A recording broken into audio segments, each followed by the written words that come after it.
Hello, and welcome to today's lesson on penetrating power in radiation. Today we will begin by exploring what penetrating power means, its significance, and relation to ionization power. We will then compare the penetrating powers of alpha, beta, and gamma radiation. So far, we have familiarized ourselves with alpha, beta, neutron, and gamma radiation, and you understand their associated nuclear equations. Building on this foundation, we can now delve into the concept of penetrating power.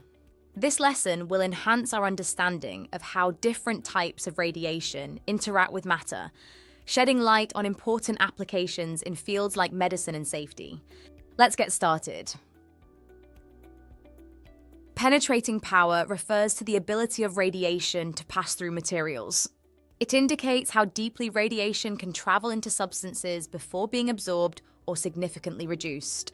Radiation with high penetrating power can penetrate deeper into materials, while radiation with low penetrating power is stopped more easily. Generally, the higher the ionizing power, the lower the penetrating power. High ionizing power means radiation interacts strongly with matter, causing ionization and depositing its energy quickly. As radiation deposits its energy quickly, it loses its energy rapidly and cannot penetrate deeply into materials. Alpha particles have low penetrating power. They can be stopped by a few centimeters of air, a sheet of paper, or even human skin. The low penetrating power of alpha particles is due to their relatively large size and strong positive charge, which cause them to collide frequently with atoms, losing energy quickly. Beta particles exhibit moderate penetrating power. They can penetrate materials more deeply than alpha particles, but are still stopped by a few millimeters of aluminum or plastic. Beta particles are smaller and carry less charge than alpha particles, allowing them to penetrate further into materials before losing their energy. Gamma rays, on the other hand, have high penetrating power. They can pass through many centimeters of lead or several meters of air.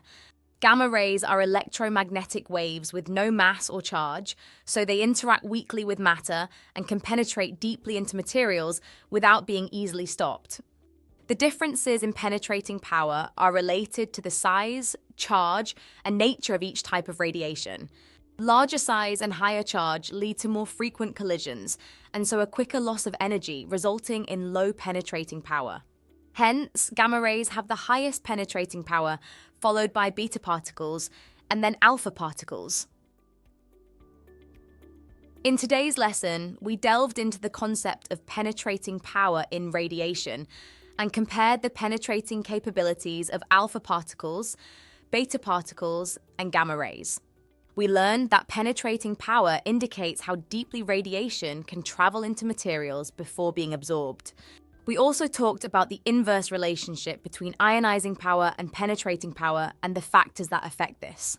Understanding the differences in penetrating power among alpha, beta, and gamma radiation has important implications in areas such as medical treatments, industrial processes, and nuclear safety, helping us to use these different types of radiation effectively and safely.